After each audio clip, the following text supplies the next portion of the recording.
Bienvenue à toutes et à tous. Vous écoutez la nouvelle série d'épisodes de Together Women Rise appelée They Are Leaders. Cette série est dédiée aux femmes dirigeantes, alliant force décisionnelle et intelligence relationnelle pour transformer les organisations et la société. Face aux défis de notre époque, crise multiple, volatilité, incertitude, accélération du développement technologique, nous avons besoin de ce leadership équilibré et de ces femmes qui l'incarnent. Dans cette série, vous allez découvrir différents portraits de femmes dirigeantes qui vont vous partager leur définition de ce leadership équilibré, comment elles l'ont mis en place et aussi ce que ça leur a appris d'elles-mêmes. Le but est que vous puissiez vous aussi incarner ce leadership dont on a tant besoin actuellement. Belle écoute! Aujourd'hui, j'ai le grand plaisir d'accueillir Catherine Ladouce. Pendant plus de 30 ans, Catherine a dirigé la communication de géants internationaux tels que American Express, IBM et Lenovo, en façonnant leur réputation, leur stratégie de marque et leur engagement en matière de diversité. Mais sa véritable marque de fabrique, c'est d'avoir placé l'égalité professionnelle au cœur du secteur technologique, bien avant que ce ne soit un sujet de société. Cofondatrice du cercle InterL dès 2001, elle est aussi à l'origine de collectifs puissants tels que Ensemble contre le sexisme et The Gap, qui rassemblent aujourd'hui près de 100 réseaux professionnels féminins et mixtes dans le monde entier. Son expertise est aujourd'hui reconnue au plus haut niveau. Elle est membre du Haut Conseil à l'égalité, où elle co-préside sur les questions de parité et depuis 2024, membre du G7 Gender Equality Advisory Council, pour conseiller les grandes puissances mondiales sur les droits des femmes et l'équité. Bonjour Catherine et bienvenue. Bonjour Cécile et merci et ravie d'être avec vous. Comme je viens de vous présenter, vous incarnez véritablement un leadership qui allie une vision stratégique, force de conviction et intelligence relationnelle. Exactement ce leadership équilibré dont nous avons tant besoin aujourd'hui pour transformer les organisations et la société. Et merci d'être là aujourd'hui. Alors, pour commencer, j'aimerais qu'on définisse justement ce leadership équilibré à travers un exemple concret. Et du coup, ma première question est, chez IBM ou Lenovo, comment avez-vous concrètement appliqué un style de leadership favorisant l'inclusion et l'égalité par rapport à un leadership que je dirais plus traditionnel? Et surtout, si vous pouvez nous partager quels ont été les impacts positifs que vous avez pu observer.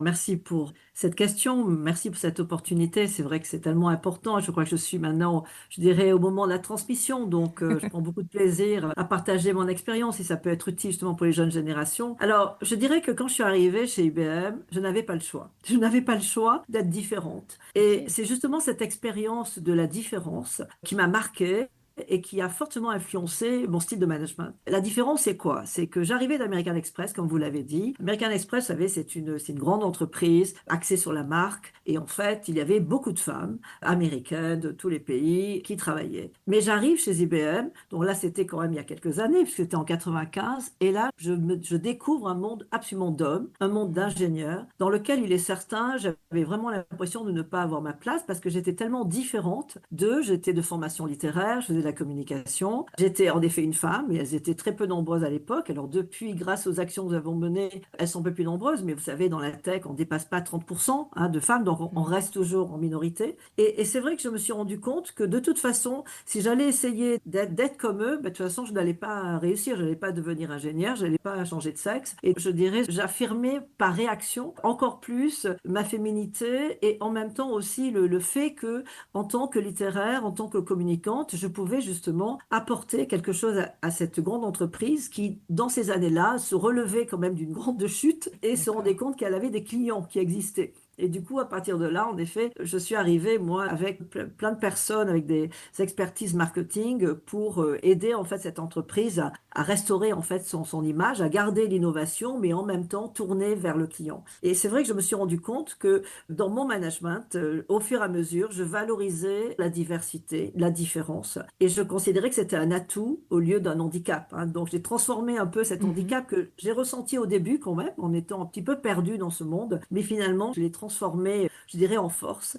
Et ça s'est reflété après dans mon management au fur et à mesure. C'est vrai qu'on dit toujours la diversité source de performance. Je le voyais au quotidien. J'avais la chance chez IBM et après Lenovo d'avoir une équipe internationale. Donc, d'avoir des personnes déjà de nationalités différentes. Certes, ils avaient tous le même métier, mais ils avaient eu des formations différentes. Ils étaient aussi d'un genre différent. Et dans la communication, vous avez beaucoup de femmes. Moi, j'avais toujours pour ambition et j'ai tenu chaque fois d'avoir la parité dans mon équipe, d'avoir la mixité. Et en effet, parfois, je disais à la DRH, je veux un homme parce que j'avais trop de femmes dans mon équipe. Et en fait, je me rendais bien compte que ça avait un impact positif en termes, certes, d'efficacité, de créativité, innovation. Et aujourd'hui, c'est prouvé aussi. C'est pas simplement au feeling, à l'intuition. À l'époque, il y a plus de 20 ans, c'était plutôt l'intuition. Aujourd'hui, il y a des études qui montrent l'efficacité de la diversité au service de la performance. Mais surtout, moi, ce que j'avais remarqué et qui aujourd'hui se retrouve aussi dans les études, c'est l'impact sur le bien-être de l'équipe. C'est-à-dire finalement ce management qui est basé sur la valorisation de la différence, que ce soit l'orientation sexuelle, que ce soit des handicaps qui sont parfois invisibles. J'étais très soucieuse de ceci, peut-être parce que j'avais vécu souvent cette expérience de minorité et parfois en effet on se sent un petit peu rejeté. Je disais qu'en tant que manager, en tant que leader, je veux faire en sorte que chaque personne arrive avec sa personnalité, avec ses atouts et ça c'est vraiment un levier aussi de bien-être et de plaisir à travailler ensemble. Et du coup, c'est comme ça que j'ai fondé finalement mon style de management. Et je dirais, ça m'a réussi puisque je suis quand même restée, j'ai pu gravir les échelons dans des entreprises qui, a priori, étaient très différentes de ce à quoi j'aspirais au tout début. Ça m'interpelle parce que souvent, quand on est manager, on va avoir tendance à recruter des personnes qui nous ressemblent. Et je ne pense pas forcément au niveau du genre, mais aussi au niveau de mode de pensée, parce que comme ça, on va aller plus vite, parce qu'on se comprend très vite. Est-ce que dans votre diversité, quand vous êtes allé chercher que ça soit homme, femme, j'entends que, enfin, après, normalement, pendant les recrutements, on n'a pas le droit de poser quelle est l'orientation sexuelle, hein, mais sûr, oui. est-ce que vous aviez un garde-fou aussi pour aller vous dépasser, on va dire, ce premier instinct d'aller chercher quelqu'un qui va nous ressembler et d'aller se dire non, je vais aller prendre la différence. Et du coup, si vous pouvez nous partager, qu'est-ce que vous aviez mis en place chez peut-être soit pour vous, soit pour votre équipe de recrutement ou vos équipes de management pour s'assurer que vous n'alliez pas suivre vos biais cognitifs, mais que vous allez vous porter vers la diversité? Oui, ouais, c'est vrai que c'est une question intéressante. Et d'ailleurs, on accuse toujours, par exemple, les hommes. C'est pour ça qu'on dit l'homme blanc va recruter l'homme blanc parce qu'il se sent plus à l'aise, etc. Alors, dans la communication, c'était peut-être un peu différent, même si c'était dans le monde de la tech. Mais c'est vrai que, bon, j'avais ces objectifs déjà de mixité. Bon, et ensuite, souvent, j'ai recruté des gens qui ne me ressemblaient pas. Parce que je me disais, dans une équipe, il faut avoir, vous savez, des personnes qui sont très passionnées, qui vont aller très vite, etc. Mais si on n'a que des personnes qui vont très vite, qui ont beaucoup d'énergie, mais en même temps, il faut aussi qu'on ait des personnes qui sont plus dans la réflexion. Enfin, alors après, on y arrive plus ou moins, mais essayer d'avoir des personnalités différentes. Hein. Dans mon équipe, je pensais toujours en me disant, qu'est-ce que cette personne va apporter à l'équipe? Parfois, vous voyez que vous avez une orientation et qu'il vous manque quelqu'un qui est plus analytique, par exemple. Et du coup, vous allez dire, enfin, je veux quelqu'un qui a un profil comme ça pour combler et pour avoir ce sorte d'échantillon et d'éventail complet de l'ensemble des compétences. Après, ce qui me faisait recruter quelqu'un ou pas, alors là, c'est vrai que c'était quand même la passion et l'engagement. C'était l'engagement que la personne démontrait de son envie et de sa volonté d'intégrer l'entreprise. Alors, je ne demandais pas qu'elle soit passionnée par l'entreprise ou même par la tech. Moi, j'étais absolument pas passionnée par la tech au début. Et aujourd'hui, je suis pas une geek. Hein. Enfin, je veux dire, je trouve que la tech, c'est formidable en termes d'innovation. Je pense que c'est l'engagement surtout et de savoir qu'en effet, cette personne, elle a vraiment envie d'apporter quelque chose au sein d'une équipe. Et ça, on le sent tout de suite. Ça, c'est vrai que c'est pas obligatoirement rationnel, mais on sent qu'il y a un feeling et même avec des personnes très différentes. Ok, super. Et peut-être que vous allez pouvoir me le confirmer. On est tous en période de changement où on recherche énormément les locomotives qui, malgré le risque, vont dire « Allez, c'est pas grave, on fonce, je vois l'opportunité ». Mais en même temps, je pense qu'il faut qu'on réussisse à embarquer ceux qui sont peut-être plus « Attention, il y a peut-être un risque ». Et comment leur donner la juste place? Est-ce que vous avez un exemple où c'était en période de changement où dans votre équipe, vous aviez les locomotives qui voyaient les opportunités et en même temps, que ceux qui ne sont pas locomotives se disent pas: «Ah là là, si j'ouvre la bouche, on va encore me dire: "Ah là là, t'es négatif"». Ce qui peut arriver Oui, non, mais c'est souvent. vrai, c'est surtout dans les périodes de crise. Je pense que si en effet on a constitué une équipe qui est équilibrée, et si aussi on a un management qui respecte justement ces différences, je dirais ça se fait assez naturellement. Et donc la personne, alors certes, elle peut parfois, parce qu'elle est différente ou se faire charrier par les autres, mais enfin bon, il y a toujours l'humoriste de service, enfin, il y a celui qui va raconter des tas de jokes et tout, et après, il faut arriver à le faire taire. Enfin, c'est comme à l'école, à un moment donné. Il faut arriver à faire en sorte qu'en effet, ce ne soient pas toujours les mêmes qui prennent la parole dans une réunion. Je fais une digression. C'est pareil justement sur la question entre les hommes et les femmes et pourquoi est-ce que les femmes ont moins l'habitude de prendre la parole en public. Dans le rapport sur le numérique que j'ai fait au sein du Haut Conseil à l'égalité, nous avons auditionné les responsables de l'éducation nationale et j'ai appris que les petits garçons dans le primaire étaient interrogés 30% de plus que les filles. Pourquoi? Parce que comme ils sont turbulents, la maîtresse, en effet, va plus les interroger. Donc, bon, Oui, parce qu'ils captent c'est un l'attention exemple. du coup. Voilà, pour en effet capter l'attention. Mais du coup, ça les renforce dans leur Ouais. confiance. Et j'étais, alors peut-être qu'il y avait aussi ce combat pour la féminité dans ce monde qui était très masculin. J'avais toujours le souci, quand je voyais qu'il y avait moins de prise de parole, hein, que ce soit de la part d'une femme ou d'un homme, les signaux faibles. C'est Mhm. vrai que enfin, je suis une personnalité assez intuitive et très sensible, très affective. Et c'est vrai que parfois on me l'a reproché, notamment dans ces boîtes qui sont assez froides quand même, hein, qui ont des systèmes de management très codifiés. Mais je suis restée telle que j'étais parce que je voyais que ça marchait. Et en fait, je voyais le niveau de rétention. Ça, c'était très rare que, Mhm. que des personnes veuillent quitter mon équipe. On a toujours dans une équipe les plus forts et puis ceux qui sont un peu moins forts. Mais j'ai toujours eu le souci de leur trouver une place parce que je pense qu'on ne peut pas avoir que des locomotives et chacun a sa place. Après, c'est vrai que c'est d'embarquer tout le monde et avec la même passion. C'est pour ça que là, je reviens sur les critères, c'était quand même la capacité des personnes de s'engager et de trouver du plaisir à travailler. Là, par contre, j'ai eu parfois des difficultés quand vraiment on sent que finalement le travail ne les Ouais. intéresse pas assez pour faire des efforts. Et là, c'est là où le bas blesse. Dans notre métier, on est toujours obligé de prouver l'importance de la communication parce qu'on n'est pas direction financière. Et du coup, c'est un métier dans lequel si les gens ne sont pas enthousiastes, tenaces et vraiment conscients de l'importance de ce qu'ils font, je dirais, ils réussissent pas. Super. Et alors, pour la deuxième question, j'aimerais que vous me partagiez un moment où vous avez choisi de diriger à votre manière plutôt que de suivre les codes établis. Oui, alors c'est vrai que les codes, surtout dans les boîtes où j'ai été, c'est très codifié. Il y a beaucoup de process. IBM est connu pour Mm. ses process. Et puis en plus, assez pionnier dans ces systèmes de management. Bon, je vois aujourd'hui toutes les grandes entreprises, elles appliquent à peu près un peu les mêmes modèles, je dirais, de management. Par exemple, d'évaluation de la performance. Il y a par exemple l'évaluation 360 degrés. Oui, C'est fait par une boîte extérieure, c'est anonyme. Enfin bon, mais quand on a 20 personnes, on sait quand même à peu près ce qui a dit quoi. Donc, bon, on reçoit les résultats qui parfois ne sont pas toujours en phase. Et ça, c'est finalement le grand challenge, hein, c'est qu'on se voit telle ou ouais. telle personne, tel manager et tout. Puis en fait, on a un retour qui voit que, non, on a quand même encore des marges de progrès, comme on dit. Mais c'est intéressant Et d'avoir la du coup, perception, en fait. voilà, et ça, je trouve ça très utile, très efficace, même si c'était parfois un petit peu violent et C'est un petit vrai. peu difficile à vivre. Et surtout, ce qui est difficile, dans cet aspect codifié, on fait une réunion avec ses employés et donc on raconte les résultats, quelles sont les actions pour améliorer l'équipe. Et on est toujours accompagné par quelqu'un de la DRH. Et là, c'était chez Lenovo, je fais cette réunion et j'avais une équipe formidable, mais alors très, comment dire, assez dure quand même, hein, très exigeante, Mhm. avec des personnalités très très fortes et des tempéraments assez forts. Et comme j'avais créé cette confiance, cette sincérité, puis cette libre parole, donc évidemment, ils sont aussi très transparents vis-à-vis de leur patron ou de leur Mhm. patronne. Et je me souviens la DRH qui était effarée de voir un peu cette liberté de parole et ces critiques très claires qui étaient énoncées. Elle ne voyait absolument pas ça dans les autres équipes.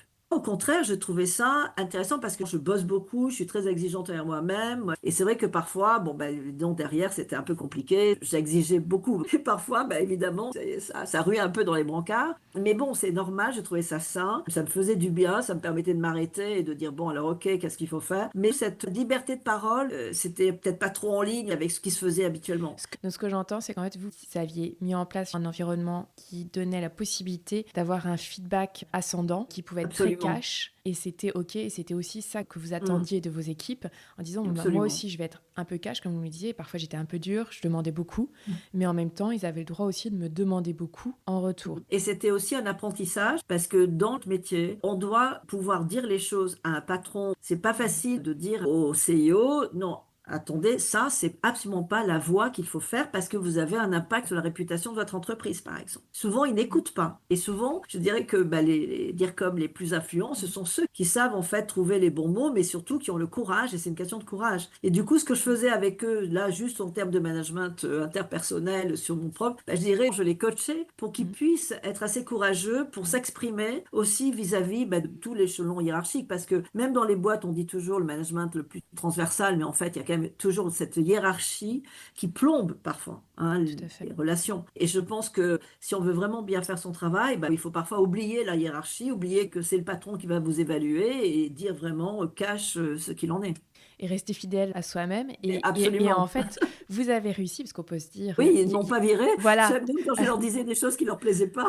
Voilà, avec les jeux politiques, bon, bah, Catherine, en fait, au bout de 5 ans, ils l'ont remerciée, mais non, elle a gravi les échelons en restant fidèle à ses valeurs et ça, je pense que c'est Absolument. clé. Et ça, je crois qu'il y a des fondamentaux sur lesquels on va pas bouger et on est vraiment sûr que c'est ce qu'il faut faire, quitte à se battre, quitte à justement parfois avoir des répercussions négatives, mais autrement après, bah, je dirais, on est perdu. Mm. Et soit on se bat et du coup, on reste fort parce qu'on sait que c'est juste pour nous, c'est aligné. Et à partir du moment où on commence à s'adapter à quelque chose qui n'est pas nous, bah là, on risque de se Oui, perdre et on perd en force de persuasion. bien sûr.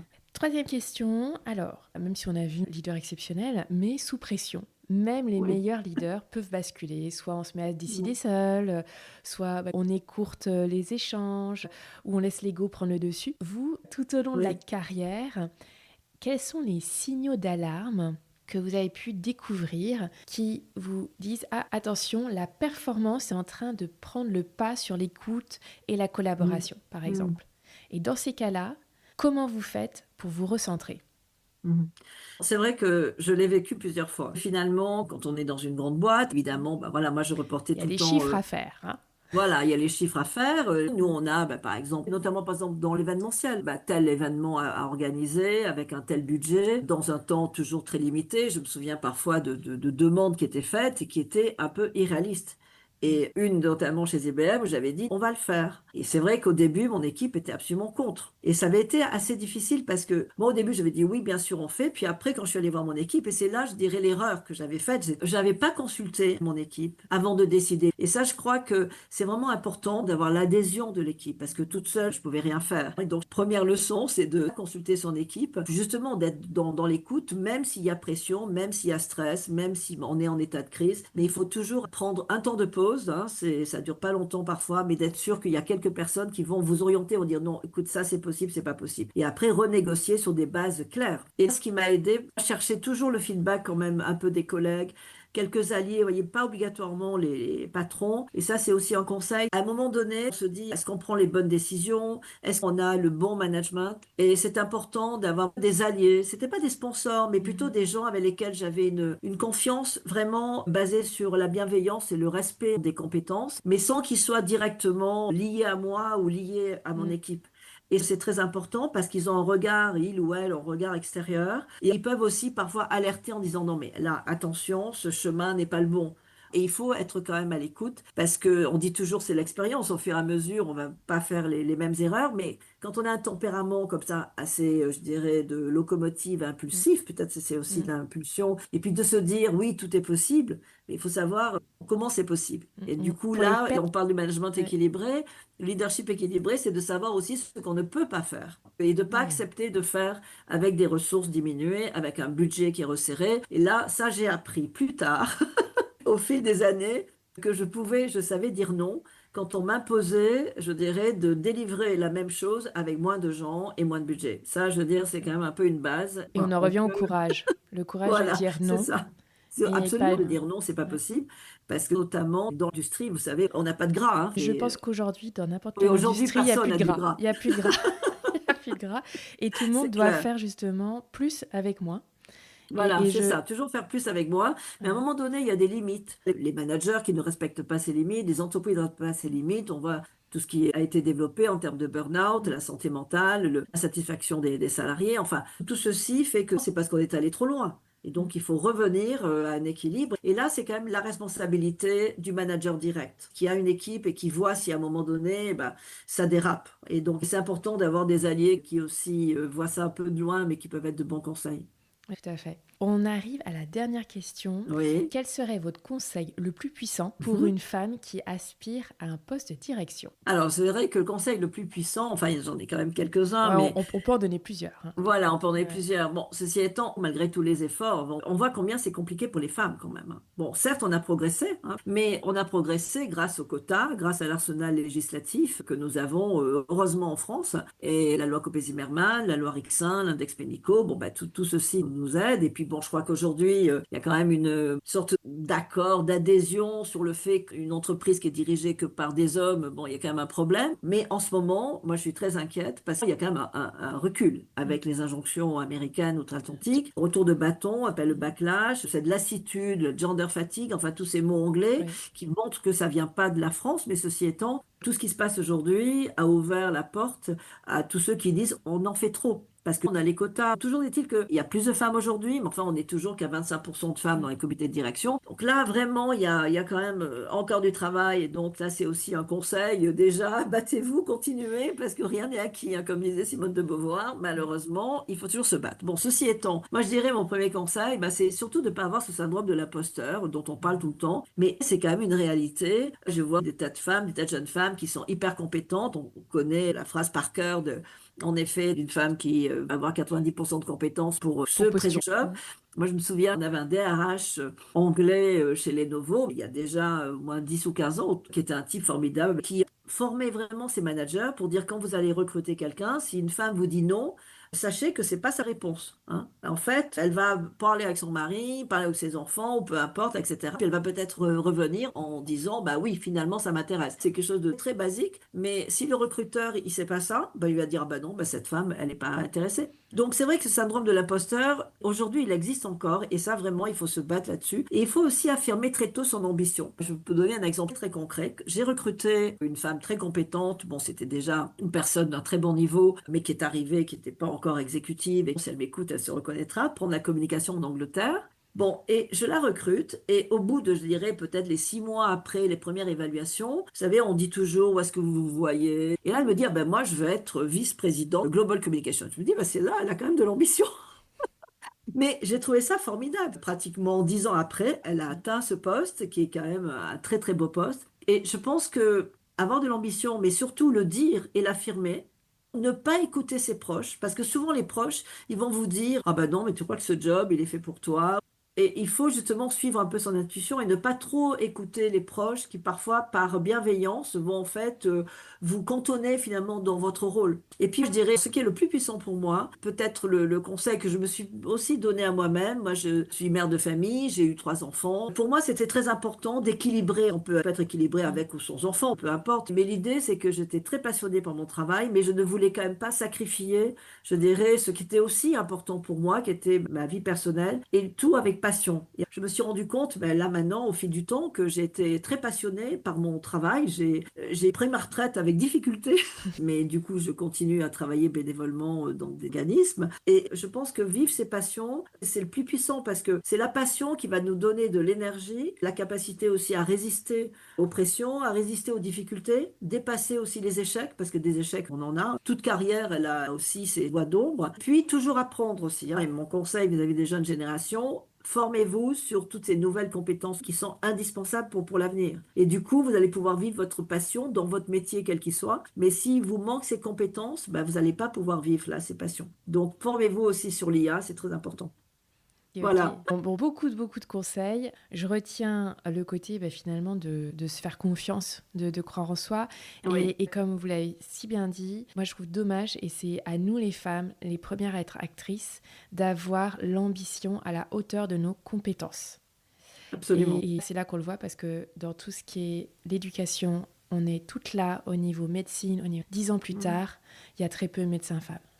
Bien sûr. Un couple de 2 personnes polytechniques, souvent il n'y en reste plus qu'un 15 ans plus tard qui travaille. Oui, oui, oui. Or, Des c'est tas de pas cas comme forcément la ça. personne qui était la plus compétente qui continue à travailler.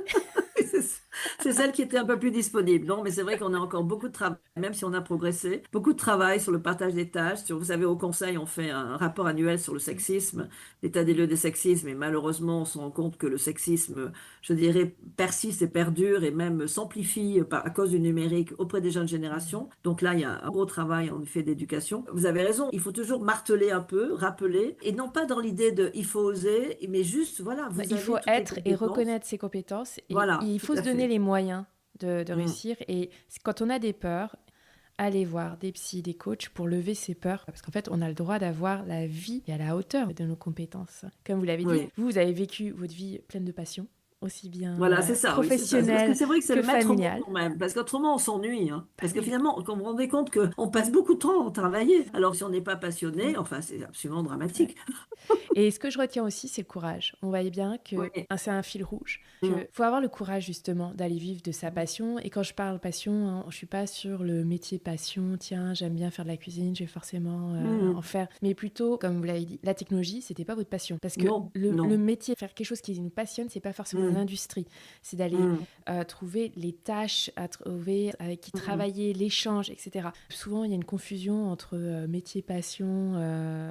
Oui, c'est vrai. Ouais. En fait, ce qu'il faut, c'est que c'est dans le travail, quel que soit finalement son métier, c'est qu'on ait cet enrichissement. On ne l'a, et c'est pour ça souvent, moi, quand je vois les gens qui s'ennuient, je dis, ben, dans ce cas-là, il faut avoir le courage de partir, de faire autre chose, etc. C'est difficile, il faut avoir les moyens, c'est vrai de faire ça, mais c'est quand même avant tout le courage, parce que, ben, je dirais, à la fois, la vie est courte et longue, hein, et plus on est épanoui, et plus on est un peu en phase avec ses valeurs. Et là, on en revient sur le maître mot de l'engagement. Il y a peut-être des entreprises, des métiers pour lesquels on n'a pas envie de travailler, parce que c'est pas en ligne avec ses valeurs. Alors, Et du coup, je résumerai comme démarrer par vous connaître vous-même. c'est Sinon, ça, comme disait voilà, Socrate. parfait. Et donc, on applique Socrate. D'abord, on se connaît soi-même. Comme Voilà, ça, on sait qu'on va dans la bonne direction et on n'accepte pas n'importe quel job, quel que soit le absolument. salaire. Ça, c'est aussi Oui, clé. tout à fait. En tout cas, merci beaucoup Catherine de cet échange riche et inspirant. On a eu plein de clés précieuses aussi pour toutes celles et ceux qui nous écoutent et aussi les signaux d'alerte et comme quoi on peut être ce leader qui est à la fois Mm. direct mais bienveillant, même à travers ces crises. Comme vous l'avez dit, attention, il y a des limites à pas dépasser et c'est là, être vigilant, à bien garder le côté humain. On ne peut pas trop demander à ses équipes. Bon, Merci beaucoup pour ce résumé et puis là, ces échanges merci tout à à vous fait Catherine. intéressants. Et bravo pour ce que vous faites. Merci. Merci. Merci d'avoir écouté Together Women Rise. Si cet épisode vous a plu, pensez à vous abonner et à le partager avec vos amis. Votre avis compte pour moi. Alors n'hésitez pas à m'envoyer vos commentaires, vos idées de sujets ou de futurs invités. On se retrouve dans 2 semaines pour un prochain épisode. Et n'oubliez pas, plutôt que de rivaliser, soutenez les femmes autour de vous.